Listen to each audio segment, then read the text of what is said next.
Alors je vais venir maintenant à une autre particularité de l'Ouattara, c'est le vote à l'unanimité. C'est une règle stricte chez vous. Est-ce que, avec votre expérience, quelle différence faites-vous entre donc, un vote à l'unanimité ou un vote à la majorité? Ah là, c'est une bonne question parce que ce vote à l'unanimité, il me semble qu'il engage chacun dans la loge à faire que le vote soit une réussite. Bien entendu, avant de voter, on discute. On discute et s'il y avait effectivement une seule voix contre, alors on ne voterait pas et on chercherait un consensus. Parfois, ce consensus n'arrive pas et on ne peut pas voter parce que ça ne marcherait pas.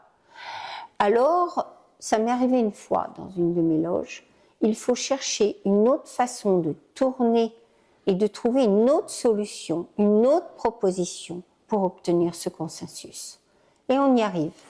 Mais vraiment, pour moi, c'est une question d'engagement de chacun vers la réussite du vote. Auriez-vous peut-être un exemple à nous donner, puisque vous parlez de consensus, pour arriver à un vote?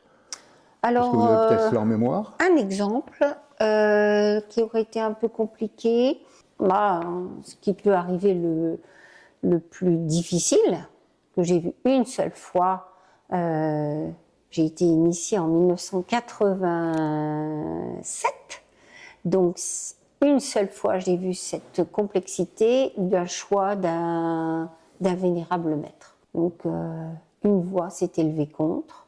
En fait, quelqu'un d'autre a été élu et il a fallu travailler pour que cette personne soit reproposée la fois d'après à l'unanimité. Très bien. Alors pour mieux un petit peu connaître le Ouattara, est-ce que vous pourriez nous donner quelques chiffres sur le Ouattara, voire le nombre de loges ou des effectifs? Oui.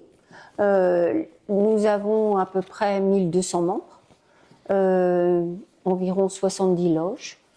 Ce qui correspond à peu près à ce qui existe dans les familles maçonniques qui se sont créées dans les mêmes années que nous.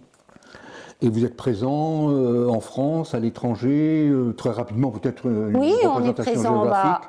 Alors, pas partout en France, mais on essaye en créant et en allumant les feux de loge. Mais nous sommes présents au Canada, nous sommes présents à Madagascar, nous sommes présents en Belgique et j'ai eu la joie d'allumer une loge au Portugal. Double joie, parce que non seulement c'était dans un autre pays, mais en langue portugaise. Ah oui. C'était notre première langue autre que le français. Je vais revenir un petit peu sur les effectifs. L'Ouattara se revendique d'un discours fort, d'un discours spécifique, mais c'est vrai que quand même en réalité vous n'êtes pas très nombreux. Alors quelle en est réellement la raison? La raison, il faut du temps quand même, tout simplement pour se faire connaître. Difficile de rivaliser avec le Grand Orient qui a 300 ans de présence en France. Nous n'avons que 50 ans. Donc il faut du temps. Il faut du temps pour se faire connaître, il faut du temps pour qu'on ait une représentation dans toutes les villes, ou dans les grandes villes en tout cas, la majorité des villes moyennes même, je dirais. Ce qui n'est pas encore le cas, donc il faut le temps et je dirais que c'est la même chose que dans une loge. Une loge qui a un grand nombre de membres, eh bien, elle va trouver autour d'elle des profanes qui vont être intéressés. Et le nombre fait le nombre. Plus on est nombreux, plus on grandit. Eh bien, pour l'obédience, c'est la même chose.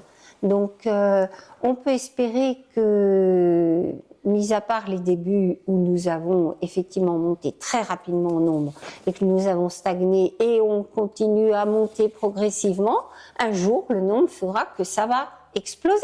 Et c'est ce que je souhaite. Eh bien nous aussi, tout à fait.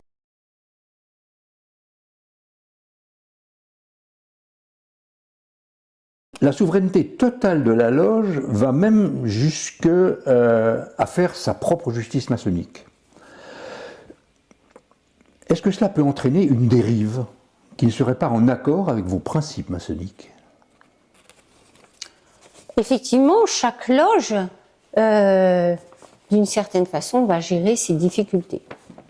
On a parlé tout à l'heure du livre coutumier, qui est un livre avec des règles. Il y a un chapitre qui correspond aux aides à apporter et aux process à avoir en cas de conflit, que ce soit entre deux frères, frères et sœurs, même avec le vénérable maître d'œuvre. Donc, il y a déjà un guide, d'une certaine façon, sur l'organisation à avoir en cas de conflit. Après, on peut faire appel au territoire.